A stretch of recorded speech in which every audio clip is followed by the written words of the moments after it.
आप सभी को अस्सलाम वालेकुम और दोपहर का नमस्कार। एजुकेशन अफेयर्स के इस प्लेटफॉर्म पर मैं आप सभी का हार्दिक अभिनंदन और स्वागत करता हूँ। आज हम लोग चर्चा करेंगे जो प्रतिभाशाली बच्चे होते हैं या जो गिफ्टेड चाइल्ड हैं, तो एक समावेशी जो माध्यमिक कक्षा के लिए एक समावेशी जो माध्यमिक कक्षा में एक शिक्षक के रूप में शिक्षा की योजना बनाते समय हम किन-किन बातों का ध्यान रखेंगे, हम लोग इस चीज़ पे चर्चा करेंगे कि मान लीजिए कि आपकी कक्षा में प्रतिभाशाली बच्चे भी और सामान्य बालक भी हैं।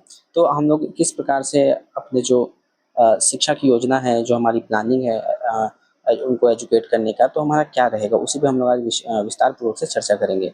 तो प्रतिभाशाली बच्चों के लिए समावेशी माध्यमिक माध्यमिक कक्षा में एक शिक्षक के रूप में शिक्षा की योजना बनाते समय कुछ महत्वपूर्ण बातों पर ध्यान देना आवश्यक है। ये बच्चे सामान्य कक्षा के पाठ्यक्रम से जल्दी आगे बढ़ जाते हैं, ठीक? जैसा कि हम जानते हैं प्रतिभाशाली जिसे हम लोग गिफ्टेड चाइल्ड कहते हैं, वो उनका जो आईक्यू है वो 140 प्लस रहता है। आईक्यू का मतलब कि उनको सोचने का, तर्क-वितर्क करने का या किसी कार्य को करने का उनके अंदर जो शैली होती है, जो प्रतिभा होती है, बहुत ज़्यादा रहती है, इसलिए इनको प्रतिभाशाली बोला जाता है।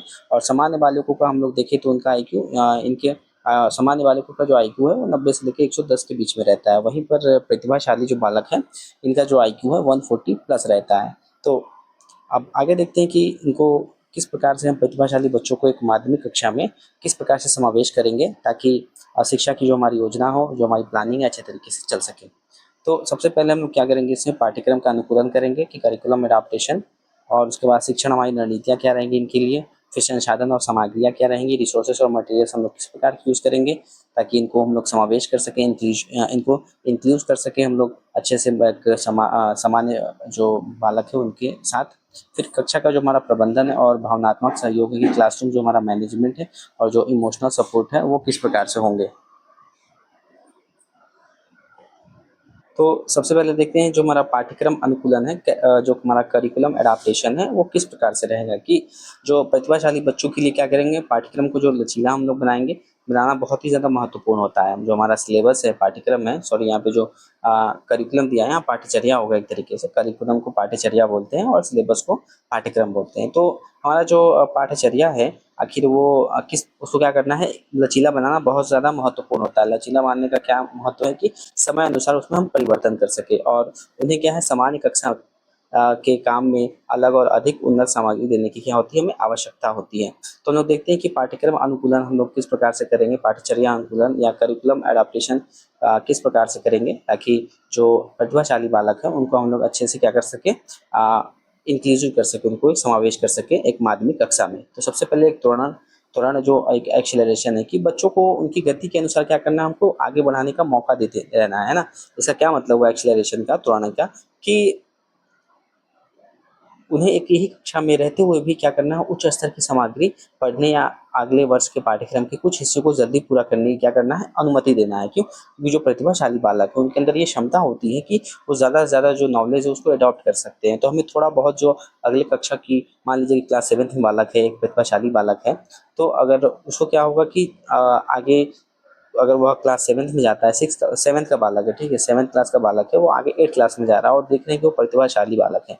तो हम लोग क्या करेंगे, अगले वर्ष का जो भी उसका पाठ्यक्रम रहेगा तो उसके कुछ हम लोग सिलेबस को क्या करेंगे, उसको जल्दी पूरा करने के लिए उसको अनुमति हम लोग प्रदान कर देंगे।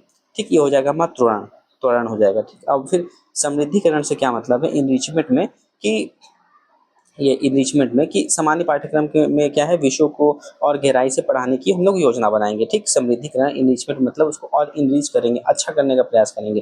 जैसे कि हमारा जो सामान्य पाठ्यक्रम है, जो हमारा नॉर्मल जो भी हमारा टॉपिक रहेगा, तो उसको क्या करेंगे, अच्छे से गहराई में समझाने का प्रयास करेंगे, है ना। ताकि उदाहरण के लिए जैसे कि उन्होंने देखे कि विज्ञान में उन्होंने केवल क्या पाठ्य पुस्तक तक सीमित नहीं रखना है। मान लीजिए कि विज्ञान हम पढ़ा रहे हैं, उनको विज्ञान का पुस्तक पढ़ा रहे हैं, तो उनको एक किताबी ज्ञान तक हम लोग क्या करेंगे, जो प्रतिभाशाली उनको वहाँ तक सीमित नहीं रखेंगे, बल्कि क्या करेंगे, उन्हें एक जटिल प्रयोग करने या किसी वैज्ञानिक सिद्धांत पर शोध करने का भी अवसर देंगे, क्योंकि उनके पास जो ज्ञान का जो भंडार है वो बहुत ज़्यादा अधिक होता है और वो बहुत सारे ज्ञान में क्या कर सकते हैं, आत्मसात करने की क्षमता रखते हैं। तो उनको हम लोग क्या करेंगे, सिर्फ एक जो किताब है वहाँ तक सीमित नहीं रखेंगे, किताब के ज्ञान तक सीमित नहीं रखेंगे, उनको और अवसर देंगे कि वो शोध कर सके, खोज कर सके, ताकि क्या हो, वो उसमें उनके जो मस्तिष्क है उसमें इनरिचमेंट हो सके, उनमें समृद्धि हो सके, समृद्धिकरण हो सके।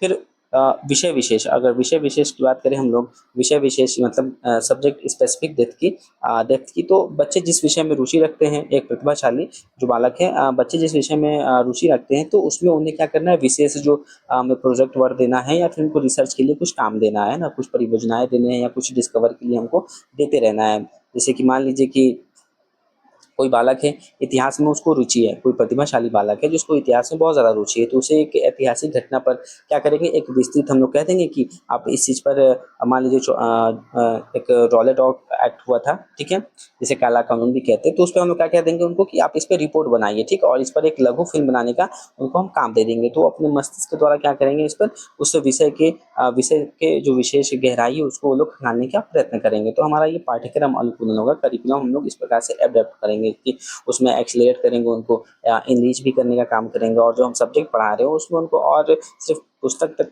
सीमित ना रख करके उनको और एक्स्ट्रा हम लोग क्या करेंगे, खोज हो गया, रिसर्च हो गया या फिर प्रोजेक्ट का कार्य देने का प्रयास करेंगे। फिर अगला हमारी शिक्षण रणनीतियाँ क्या रहेंगी, टीचिंग स्ट्रैटेजीज़ क्या रहेंगी, है ना, उसको भी देख लेते हैं कि जो हमारी टीचिंग स्ट्रैटेजीज़ हैं तो उसको ऐसा बनाना है कि जो प्रतिभाशाली बच्चों की जो बौद्धिक जिज्ञासा है, जो इनका इंटेलेक्चुअल क्यूरियोसिटी है, उसको हम लोग शांत कर सकें, है ना। हमारा जो भी हमारा टीचिंग स्ट्रैटेजी है, हम कैसे पढ़ाएँगे, कैसे नहीं पढ़ाएँगे, क्या-क्या हम लोग उसमें करें, क्या हो, ताकि उनको क्या हो सके, उनके जो जिज्ञासा है उनको शांत कर सकें। जब हम उनके प्रश्नों को उत्तर देंगे और जब वो कुछ पूछ रहे हैं उसका अच्छे से हम लोग उत्तर दे पाएँगे, तो कहीं न कहीं उनका वो जो जिज्ञासा है वहाँ पे वो शांत होगा। अगर उनकी जिज्ञासा को हम शांत नहीं कर पाते हैं, तो कहीं न कहीं फिर उनको बहुत सारी समस्या हो जाएँगी अपने आप को उस कक्षा में एडॉप्ट करने में। तो हमारी जो शिक्षण की रणनीतियाँ रहेंगी, टीचिंग स्ट्रैटेजीज़ रहेंगी, उसमें क्या है कि सबसे पहले जो समस्या समाधान है, प्रॉब्लम सॉल्विंग की, बच्चों को क्या है कि ऐसी समस्याएँ हमको देना है जिसका समाधान पारंपरिक तरीके से ना हो, है ना? मान लीजिए कि हम कोई समाधान दे रहे हैं बालक को और एक पारंपरिक एक तरीका बना हुआ है कि ये आपको इस प्रकार से करते जाना है, ठीक है? तो इससे क्या है, उनकी जो क्रिएटिविटी है, रचनात्मकता है या फिर जो लॉजिकल थिंकिंग है, वो क्या हो जाएगी, कहीं न कहीं पूर्ण रूप से विकसित नहीं हो पाएगी, है ना? तो उदाहरण के लिए यदि हम लोग अब क्या करें कि विकसित हो, तो उनको क्या है कि यदि दुनिया में सभी नदियाँ सूख जाएँ तो क्या होगा? इस तरह से सवाल पूछना है कि वो लोग तर्क-वितर्क कर सकें। तब हम लोग मान लीजिए इस तरह के सवाल करते हैं कि मान लीजिए नदी है अगर सूख जाए तो फिर क्या होगा? तो वो लोग अपना जो मस्तिष्क है उसका प्रयोग करेंगे, तर्क-वितर्क करेंगे और बहुत सारे जो समस्या का समाधान है उसका खोजने का प्रयास करेंगे, है ना? तो कहीं न कहीं उनको वो बिज़ी रहेंगे, है ना? तो जो प्रतिभाशाली बालक है तो उनको इस प्रकार से समस्या समाधान के लिए हमको उनके सामने रखने हैं, उनसे ऐसे क्वेश्चन्स करने हैं ताकि अ, हमारा जो टीचिंग स्ट्रैटेजी है इस तरह से बनाए ताकि क्या कर सकें, उनका हम विकास कर सकें, उनके मस्तिष्क का, उनके सोचने का, उनका जो क्रिएटिविटी का जो उनके अंदर एक भाव है उसको जागृत कर सके। फिर है समूह कार्य कि जो वर्क ग्रुप है, ग्रुप वर्क है उसमें कैसे करेंगे कि इन बच्चों को क्या है, जो प्रतिभाशाली बालक है तो ऐसे बच्चों को क्या है समूह में रखे, है ना, क्या करेंगे, इनको समूह रखेंगे जहाँ वे अपनी क्षमता के अनुसार काम कर सकेंगे। कभी कभी उन्हें समान रूप से प्रतिभाशाली बच्चों के साथ काम करने दें ताकि क्या हो, एक दूसरे से सीख सके, और कभी कभी उन्हें सामान्य बच्चों के साथ भी काम करने दें ताकि वे दूसरों की मदद भी कर सके। तो हमें समूह कार्य भी कराना है। एक तो जो प्रतिभाशाली बालक हैं, जो गिफ्टेड चाइल्ड हैं, उनको एक एक बार क्या करना है, जो एवरेज चाइल्ड है, सामान्य बालक है, उनके साथ एक ग्रुप वर्क कराना है ताकि वो जो सामान्य बालक है उनकी हेल्प कर सके और उनसे उनसे जुड़ाव बना सके। और फिर उनको क्या करना है, एक एक तरीके का एक ग्रुप वर्क भी इस तरह से बनाना है कि जिसमें जो गिफ्टेड चाइल्ड है वो रहें ताकि क्या हो, वो एक दूसरे को समझ पाएँ अच्छे से, जो भी उनको समस्या दिया गया उनका समाधान ढूँढ सके, है ना? तो एक साथ रखेंगे तो कहीं न कहीं कुछ उनको नया सीखने को मिल सकता है। फिर और हमारी शिक्षण नीतियाँ क्या रहेंगी प्रतिभाशाली बालकों के लिए कि परियोजना आधारित शिक्षा करेंगे, ये प्रोजेक्ट बेस्ड लर्निंग। इसमें क्या करेंगे कि बच्चों को हम लोग क्या करेंगे, लंबी अवधि की परियोजनाएँ दें, है ना? जो बच्चे हैं हमारे, जो प्रतिभाशाली बालक है तो उनको लंबे-लंबे अवधि के हम लोग प्रोजेक्ट वर्क देंगे, है ना? उन्हें किसी विषय पर हम लोग गहन शोध करने के लिए दे सकते हो, या फिर इससे क्या है कि उनकी जो गति है, गति से काम कर सकते हैं वो और अपनी रचनात्मकता का उपयोग कर सकते हैं। क्योंकि मान लीजिए कोई नॉर्मल अगर उनको टॉपिक दिया जाता है तो लोग उसको बहुत जल्दी समझ जाते हैं। तो उनको इस तरह से परियोजनाएँ देना है जिसमें थोड़ा-सा समय लगे या फिर जिसमें खोज करना हो, जिसपे शोध करना हो। तो इससे क्या होगा, कहीं न कहीं जो उनका क्रिएटिविटी है या फिर जो कार्य करने की एबिलिटी है, क्यूरियोसिटी है, वो बना रहेगा। तो इस प्रकार के हमको शिक्षण रणनीतियाँ बनानी है जिसमें समस्या समाधान की रणनीति बनानी है, समूह कार्य का रणनीति किस प्रकार से होगा उसको भी देखा हमने। फिर परियोजना आधारित शिक्षा है उसको भी हम लोगों ने देखा। तो इस प्रकार से अगर रहेगा तो उनका जो विकास है अच्छे तरीके से हो सकेगा। फिर तीसरा है कि संसाधन और सामग्री, कि हम लोग एक शिक्षक के रूप में अपने जो हम लोग बालक को पढ़ा रहे हैं, प्रतिभाशाली उसमें बालक हैं, तो उनको किस-किस प्रकार के हम लोग सामग्रियाँ देंगे या किस प्रकार के संसाधन देंगे ताकि उनका विकास हो सके। तो हम लोग को सबसे पहले क्या है कि उन्नत पठन सामग्री, एडवांस रीडिंग मटेरियल, इसमें क्या हो जाएगा कि सामान्य हम लोग जो पाठ्य पुस्तकों के अलावा क्या करेंगे, उन्हें कुछ संदर्भ पुस्तिकाओं का भी वहाँ पे हम लोग बताने का प्रयास करेंगे, रेफ़रेंस बुक का नाम भी बताएँगे, या फिर कोई पत्रिका हो गया या फिर कोई एकेडमिक आर्टिकल हो गया, तो उनको हम लोग क्या करेंगे, पढ़ने के लिए उनको कहेंगे। क्योंकि मान लीजिए वो प्रतिभाशाली बालक है, तो ऐसे बालकों का आईक्यू सबसे ज़्यादा होता है, 140 प्लस होता है। तो ऐसे बालकों को हम लोग क्या करेंगे, इस तरह की अगर सामग्रियों का सामग्री पढ़ने के लिए कहेंगे, तो कहीं न कहीं जो उनकी जिज्ञासा है और जो सोचने समझने का या फिर और आगे कुछ करने का जो शक्ति है, वो बना रहेगा लगातार। उसके बाद डिजिटल उपकरण कुछ हम लोग संसाधन के तौर पे, सामग्री के तौर पे हम लोग डिजिटल टूल्स का भी यूज़ करेंगे, जैसे कि ऑनलाइन जो टीचिंग प्लेटफ़ॉर्म हो गया, शोध कुछ डेटाबेस हो गए या फिर कोई सिमुलेशन सॉफ्टवेयर हो गया, तो उसका उपयोग करने के लिए उनको हम लोग प्रोत्साहित करेंगे ताकि वो लोग डिजिटल जो उपकरण है उसका प्रयोग अच्छे से कर सकें, उससे भी कुछ सीखें। तो ऐसे संसाधनों का और सामग्रियों का हम प्रयोग करेंगे। फिर विशेषज्ञों से जुड़ना, कनेक्टिंग विद एक्सपर्ट, कि यदि संभव हो सके तो क्या करना है हमें एज़ अ टीचर के रूप में प्रतिभाशाली बालकों को समायोजन करने के लिए एक माध्यमिक शिक्षा में माध्यमिक शिक्षा में, तो बच्चों को किसी विशेष क्षेत्र में के विशेषज्ञों, जैसे कि वैज्ञानिक हो गया, लेखक हो गया, कोई कलाकार हो गया, कवि हो गया, तो क्या करना है उनको मिलने या उनसे बात करने का हमको अवसर देना है, या फिर विद्यालय में ही इस प्रकार का आयोजन करके उनको अवसर दे। क्यों? मान लीजिए कि जो उनके अंदर जो प्रतिभा है, एक प्रतिभाशाली बालक के अंदर, अगर वह उनसे इंटरैक्ट करेंगे तो कहीं न कहीं उनका जो ज्ञान है वो भंडार बढ़ेगा। उनको कुछ क्रिएटिव करने का उनके मन मस्तिष्क में कहीं न कहीं एक जो पॉजिटिव वे है वहाँ पे जाने का इनको रास्ता मिल सकेगा। तो इस प्रकार के हमको संसाधन और सामग्रियों का चयन करके उनको पढ़ाने का कार्य करना है ताकि उनका विकास हो सके अच्छे से, प्रतिभाशाली बालकों का। फिर चौथा देखें तो इसमें आ जाएगा कि कक्षा प्रबंधन और भावनात्मक सहयोग की, classroom management and emotional support की।